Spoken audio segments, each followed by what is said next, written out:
বিশ্বাস ও সুজিত বসুর গ্রেফতারের দাবি মেসি ভক্তদের। সুজিত বসুকে ফোন রিপাবলিক বাংলায়। প্রথমবার ফোন রিসিভ না হলেও দ্বিতীয়বার রিসিভ করা হয় ফোন। সুজিত বসুর ফোন রিসিভ করেন তার নিরাপত্তা রক্ষী। কোথায় মন্ত্রী? প্রশ্ন শুনতেই ফোন কাটলেন নিরাপত্তা রক্ষী। কোথায় দমকল মন্ত্রী সুজিত বসু?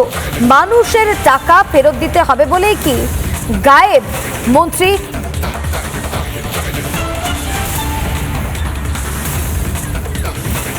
অরূপ বিশ্বাসকে ফোন করেছিল রিপাবলিক বাংলার প্রতিনিধি, কিন্তু ফোন রিসিভ করলেন নিরাপত্তা রক্ষী। সেই প্রতিবেদন আপনাদের আরো একবার দেখায়। কি বললেন তার নিরাপত্তা রক্ষী? দেখা যায় যে অরূপ বিশ্বাস তিনি আজকে পদত্যাগপত্র মুখ্যমন্ত্রীর কাছে পাঠান এবং পদত্যাগ অব্যাহতির আবেদন জানিয়ে কিন্তু একটি চিঠি পাঠানো হয় মুখ্যমন্ত্রীর কাছে। এবং তার পরবর্তীতে একাধিকবার আমরা সুজিত বসুর সঙ্গে কথা বলার চেষ্টা করেছিলাম।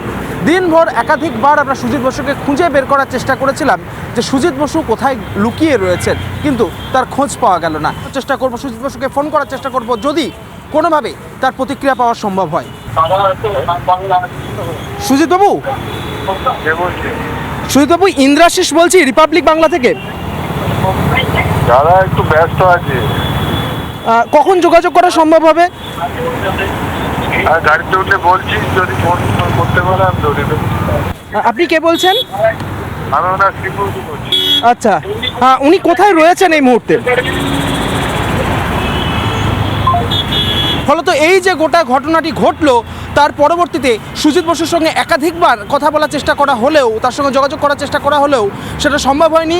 রাত্রি 8:45 কাছাকাছি সময় তাকে যখন আমরা সেকেন্ড টাইম কল করলাম তখন কিন্তু তার একজন সিকিউরিটি পরিচয় দিয়ে একজন ফোন ধরলেন ঠিকই, কিন্তু কোনোভাবেই সুজিত বসুর সঙ্গে যোগাযোগ করা গেল না এই মুহূর্তে, এবং এই ছবিটাই কিন্তু ধরা পড়লো।